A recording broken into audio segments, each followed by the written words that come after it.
Oke, kampaknya miningnya juga masuk dalam 4 rekomendasi Anda hari ini. Selengkapnya bisa Anda saksikan di layar televisi Anda. Mungkin boleh di-capture gitu Wiki ya, karena ada Betul sekali. posisi-posisi support dan resisten.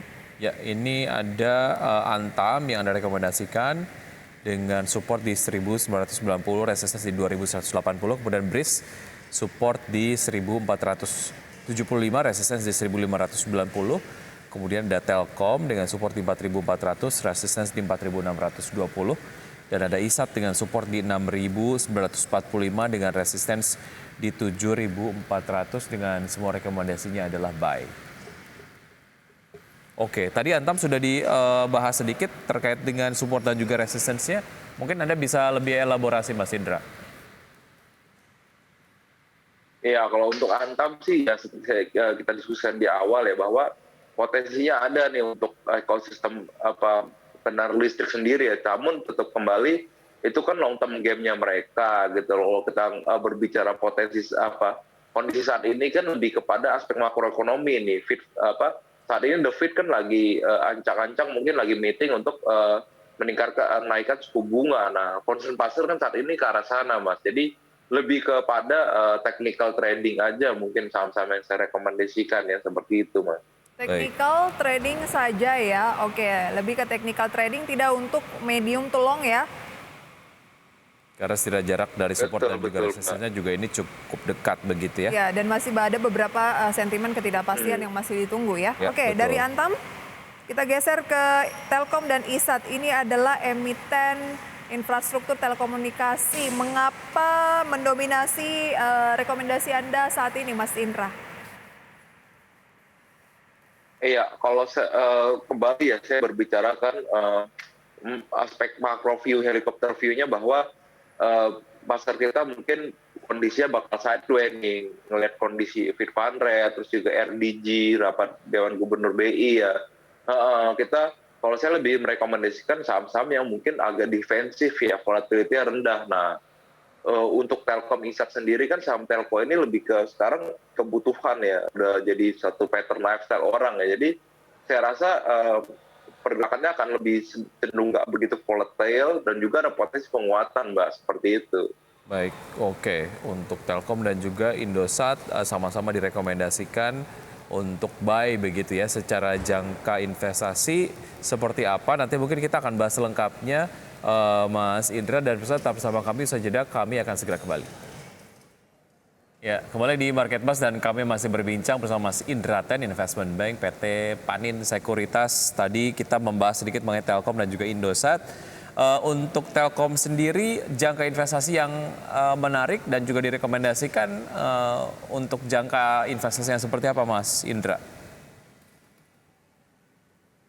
Ya, kalau untuk Telkom ISAT sih kalau dilihat dari kondisi saat ini sebenarnya sih polanya sideways ya, Mas ya. Ada potensi penaikan juga. Nah, lebih saat ini kan kita lihat daripada pricing sama konsumsi datanya kan saling overlap ya, Mas, antar pemain. Jadi kondisinya saat ini kita ngelihat macro view-nya atau helicopter view-nya adalah pasar akan volatile dengan kondisi Fed Fund Rate yang kita nggak bisa tebak. Jadi seharusnya sih base pick-nya adalah tetap kita konservatif, pilih sektor-sektor saham yang cukup defensif, Mas. Seperti itu. Jadi pergerakannya potensinya terbatas kayak gitu, Mas. Oke. Ya, harga terakhir Telkom di 4.450, ini kemudian semakin dekat ke support yang Anda rekomendasikan, begitu masih tunggu untuk bisa masuk ke support atau level sekarang cukup menarik karena secara tren ini kayaknya dari sebulan kemudian mingguan ini masih ada di tren pelemahan. Apakah secara harga sudah cukup menarik untuk bisa masuk ke Telkom?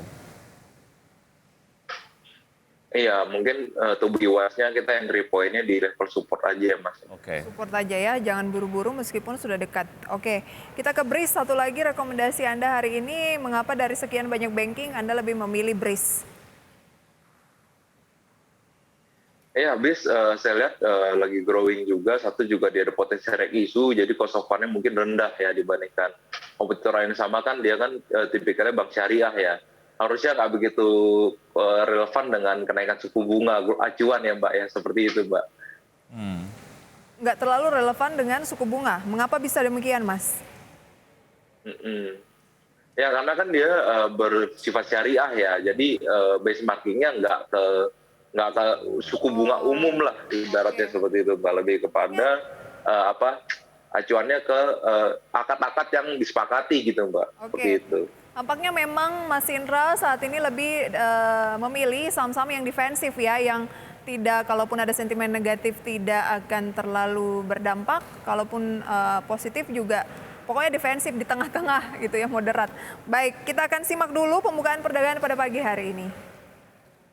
Ya, kita ke pembukaan perdagangan hari ini untuk IHSG menguat tipis saja 0,02% di level 7.197,21, sementara Jakarta Light Index melemah tipis 0,02% di 623,556.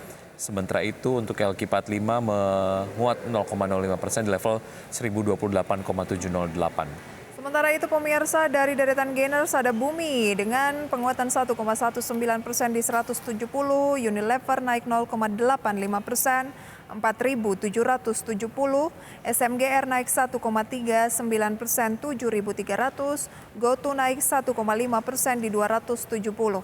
Ya, saham-saham yang masuk ke dalam jajaran top losers diantaranya Telkom dengan pelemahan 0,67%, BMRI, Adaro, dan juga Pegas dengan pelemahan masing-masing 0,27%, 0,26% dan 0,28%. Itu dia untuk update pembukaan perdagangan pada pagi hari ini. Kalau tadi Wiki sempat menguat tipis ya, tapi sekarang sudah melemah 0,18% untuk IHSG 7180. Kalau memang Anda lebih memilih saham-saham yang defensif, Mas Indra, artinya IHSG masih ada peluang untuk koreksi lebih lanjut. Iya, betul ya. Saya sih jujur berharap IHSG nggak begitu terdampak sama seperti regional ya, Mbak ya. Makanya mungkin kalaupun ada koreksi, saya harap terbatas ya, seperti itu, Mbak. Oke, berarti strategi perdagangan untuk berbagai macam saham lah ya, ataupun mungkin sektor yang paling aman kalau kita kemudian melihat ataupun berkaca dari proyeksi pergerakan dari IHSG, apa Mas Indra yang nampaknya mungkin ini paling friendly lah, paling aman gitu?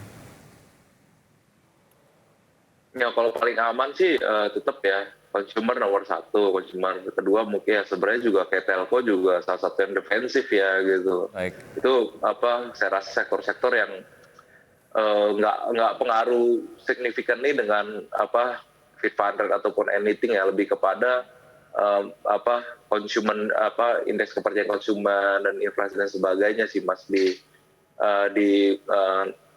Indonesia sendiri ya begitu.